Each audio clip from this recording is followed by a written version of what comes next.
Hello, I'm Steve Lane. I'm a rock and roll musician, and I'm a vinyl junkie surrounded by a bunch of these things called records.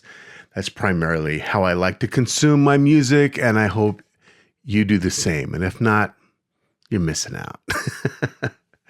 Today, talking about records, we're going to talk about a record. This is an awesome record. You may or may not have heard of them. They are a band called Brigette Calls Me Baby. And I'm going to talk about them coming up. Made in the USA.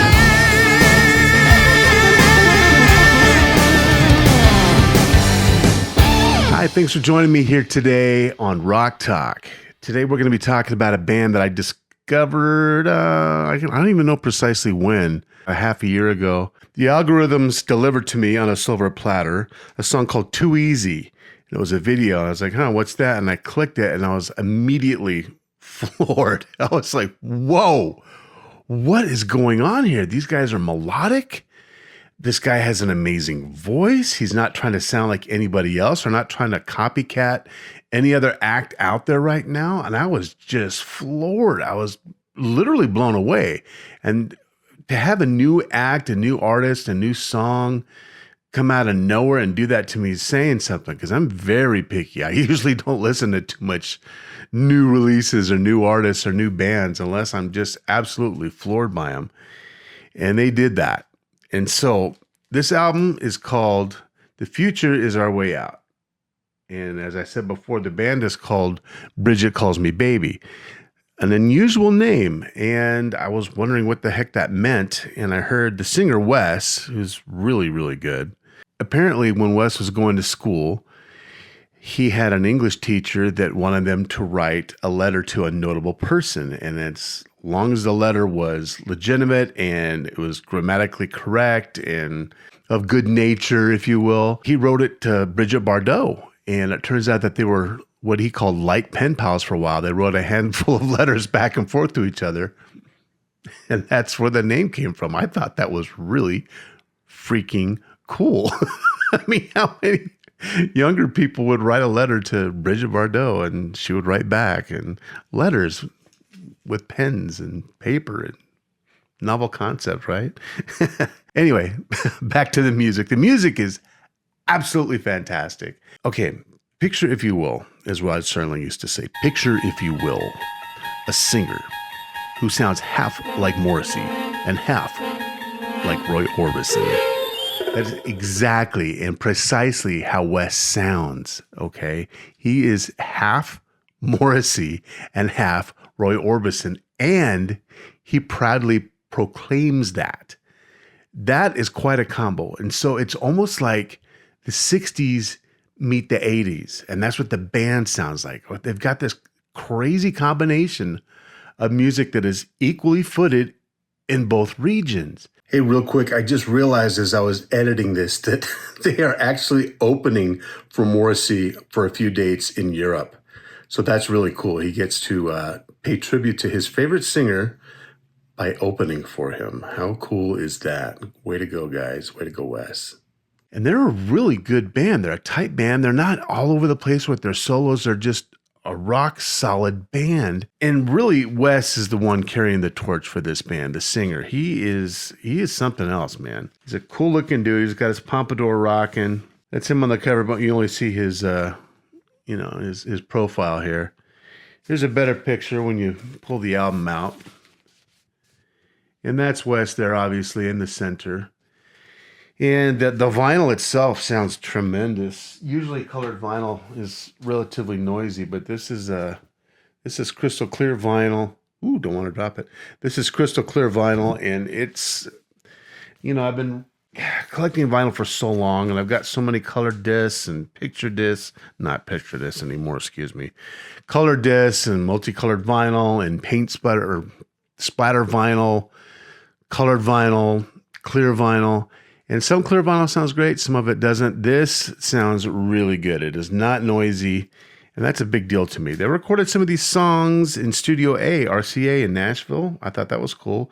The rest of the songs they recorded in Chicago. I think that's where they're from. I shouldn't have already looked that up.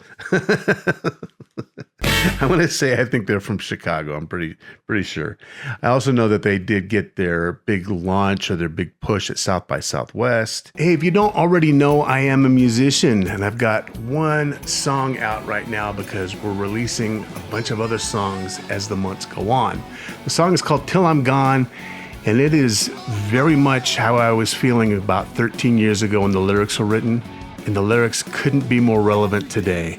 Check it out, please. Till I'm Gone. I'm going to post some links below.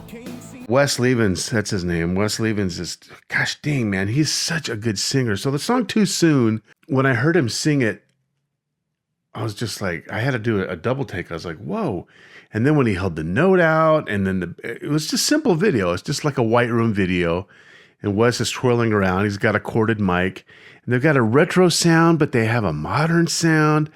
And it's hard to describe because the music that I produce, the music that I make, I'm going for that sound that's modern and retro at the same time. And so I have a bit of empathy for a band that's trying to accomplish something in their region of doing that.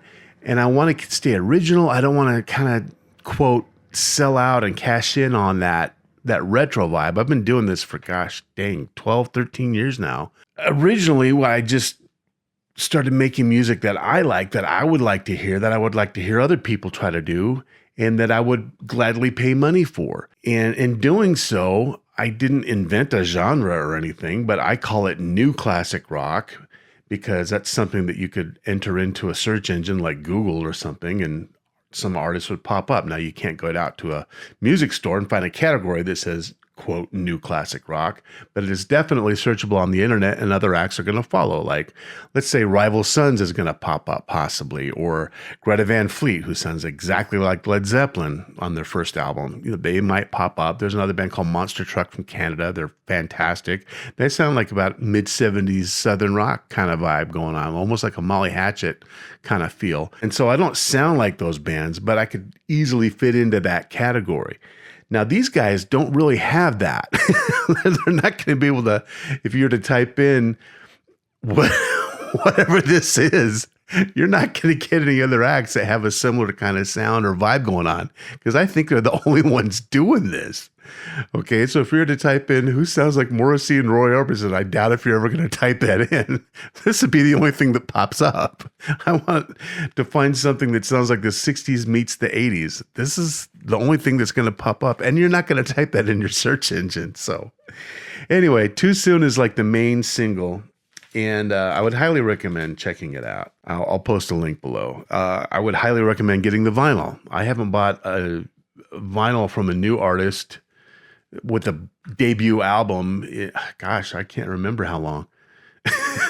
All the vinyl I buy is usually older stuff, or if it's, a band that I actually kind of know, like I've met them or talked to them or what have you, like Young Gun Silver Fox, which is one of my favorite acts of all time, and they're a duo and they do modern yacht rock, if you will. Now that's, I kind of stumbled upon them a few years back, but that's different. I'm talking about like in the past like 2 years here, and maybe even longer than that. I haven't stumbled upon a new album or a new artist or a new song or a new anything in quite some time that's just literally knocked my socks off, and I immediately had to go out and get it. Now, I did not get this immediately. I keep showing you the back cover. It's a very cool back cover, by the way. This is the front cover. I listened to it quite a bit on streaming, and I watched the videos over and over again, and finally I was out with my family at a store that has records. I'll say it, Barnes & Noble. Not a big fan of them, but hey, they have lots of vinyl. And I was in there, I was like, oh my gosh, here's that record, and I had to buy it. It was right there, right in front of me, and I hadn't seen it out in the wild yet, so I bought it, took it home, and I knew some of the songs, but I didn't really know the whole album backwards and forwards, and now I do. Oh my gosh, the whole thing's great. And if you had to only pick one song to check them out, it'd be the first one that I was introduced to them by, Too Soon.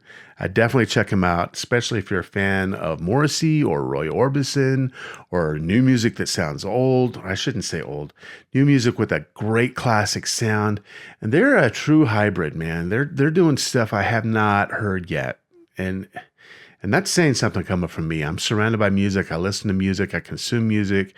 I do what I can to listen to new acts and new artists and give it a chance. I'm always like, kind of disappointed because either the lyrics aren't that great or the music is not that great, or there's something about it that just seems a little amateur or off or not on point. These guys hit every single nail on the head. They hit every single point. They are on point. So anyway, I can't recommend them enough. Talk to you soon. Thanks for joining me here today. Made in the USA.